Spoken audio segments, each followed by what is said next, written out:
ఓం నమః శివాయ. ఓం నమో నారాయణాయ. నరదృష్టి నివారణ కాల భైరవాయ నమో నమః. హరి ఓం. మా ఛానల్కి స్వాగతం. చూస్తున్న వీక్షకులకు, ప్రేక్షకులకు, ప్రియ కాల భైరవ భగవద్బంధులకి స్వాగతం పలుకుతూ మమ్మల్ని ఎంతగానో ఆదరిస్తూ ఉండబడినటువంటి ప్రియ సోదర సోదరీమణులకు, జ్యోతిష్య అభిమానులకు, సనాతన ధర్మ సంరక్షణ అందరికీ కూడా వైశాఖ మాస పూర్ణిమ శుభాకాంక్షలు. విశేషమైనటువంటి ఈ వైశాఖ మాసంలో పూర్ణిమ గగనంలో, ఆకాశంలో ఎంత వెలుగు ప్రసాదిస్తుందో, అలాగనే శ్రీ లక్ష్మీ సమేత నవనారసింహ స్వామికి ఆశీస్సులు అందరిపైన ఉండాలని, అందరినీ చల్లగా చూడాలని కోరుకుంటూ మనసారా ఆశీర్వచనం. ద్వాదశ రాశుల్లో గ్రహ గమనాలు వీక్షింపచేద్దాం. 1/5/2026 నుండి 15/5/2026 వరకు ద్వాదశ రాశిలో గ్రహ గమనాలు వీక్షింపచేద్దాం.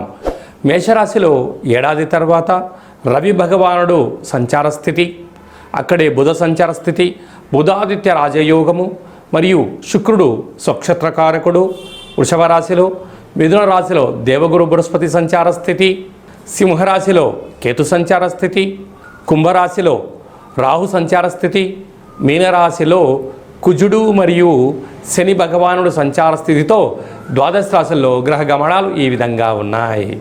తులారాశి మిత్రులారా, తస్మాత్ జాగ్రత్త.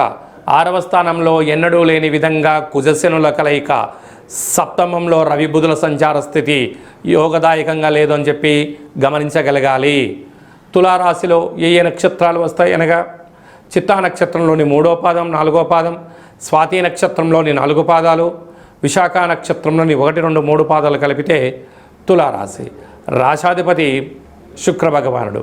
వీరికి రాశి నుంచి పంచమ స్థానంలో రాహు, రుణ రోగ శత్రుస్థానంలో కుజ భగవానుడు, ఆయుకారకుడైనటువంటి శని భగవానుడు 6వ స్థానంలో కుజుడితో ఏడాది తర్వాత కలిసి సంచారం చేయడం వలన రుణ సమస్యలు, రోగ సమస్యలు, తీవ్ర అనారోగ్యాలు, అసలే వేసవి కాలం అవ్వడం వలన అనేక రకాలమైనటువంటి శరీరం సతమతమయ్యేటువంటి వ్యాధులు వచ్చే అవకాశాలు ఉన్నాయి.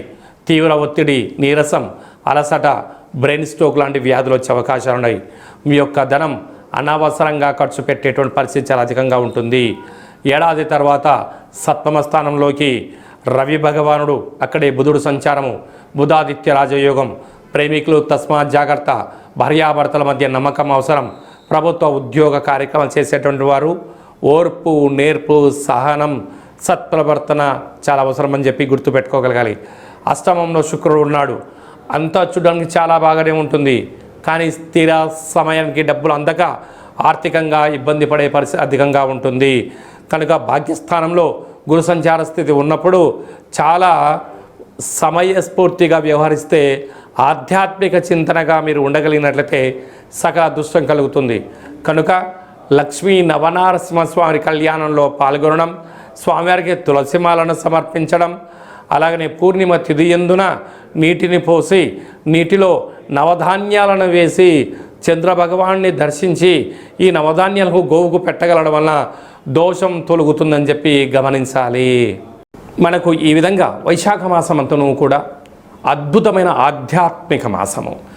అంటే సకల దేవతలు జన్మించినటువంటి కళ్యాణ మహోత్సవ కార్యక్రమాలను కూడా మనం చూసుకుంటూ ఉంటాం. కనుక ఈ వైశాఖ మాసంలో పూర్ణిమకు తిథి రోజు ఒక్కరోజు ముందర మనకు లక్ష్మీ నవనారసింహ స్వామి యొక్క జయంతి మహోత్సవ కార్యక్రమాలు కూడా జరుగుతున్నాయి. కనుక మనమందరము కూడా స్వామివారి కళ్యాణంలో పాల్గొన్న తదనంతరము ఈ పూర్ణిమ తిథి యందున తప్పకుండా రాత్రిపూట ఒక వెడల్పాటి పాత్రలో నీటిలో విభూదిని వేస్తే తెల్లగా కనపడుతుంది.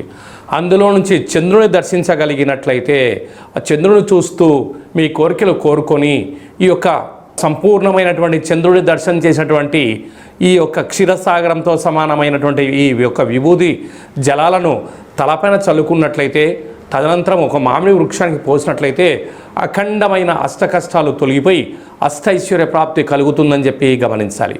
మనము ముఖ్యమైన పండగల గురించి క్లుప్తంగా సవివరంగా సంపూర్ణంగా తెలుసుకుందాం. 1వ తారీఖు మే నెల 2026వ సంవత్సరము వైశాఖ మాస పూర్ణిమ, స్వాతి నక్షత్రంతో కూడుకున్న పూర్ణిమ సందర్భంగా సంపూర్ణమైనటువంటి లక్ష్మీదేవి కటాక్షం కోసం చేసేటువంటి పూజా కార్యక్రమం. ఏ పూజ చేసినా, ఎందుకనగా లక్ష్మీదేవి క్షీరసాగర మదనంలో మనకు ఉద్భవించిందని మనకు వేదాలు చెప్తున్నాయి. కనుక ఆ రోజు ఉప్పును పూజ చేసి ఆ ఉప్పును ప్రవహించే నీటిలో వేసిన, లేకుంటే ఇంట్లో నైరుతి మూలలో ఉంచినట్టయితే లక్ష్మీదేవి కటాక్షం అపారంగా కలుగుతుందని చెప్పి కూడా గమనించాలి. 10వ తారీఖున వైశాఖ మాస బహుళాష్టమి, కాళాష్టమి.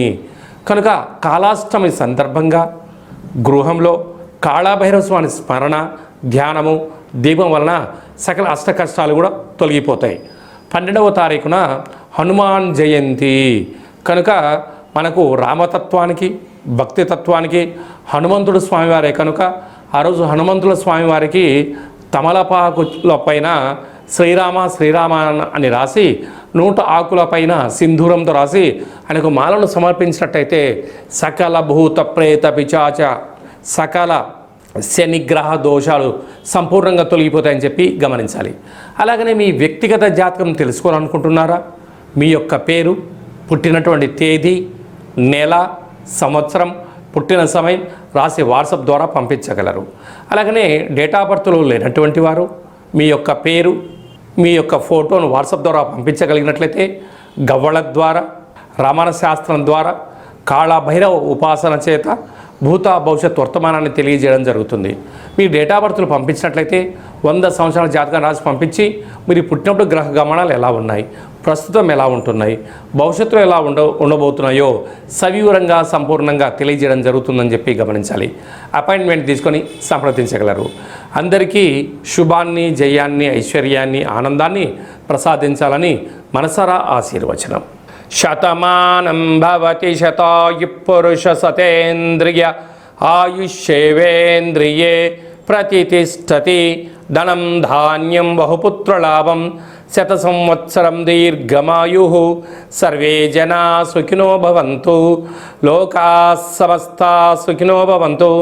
సర్వం కాళభైరవ దేవతార్పణమస్తు. హరి ఓం. ఈ వీడియో మీకు నచ్చినట్టయితే మా ఛానల్ని సబ్స్క్రైబ్ చేసుకోండి, లైక్ చేయండి. ఈ ఆధ్యాత్మిక భక్తి సమాచారాన్ని భగవద్బంధులకు, మిత్రులకు చేరవేసి హిందూ ధర్మాన్ని కాపాడండి.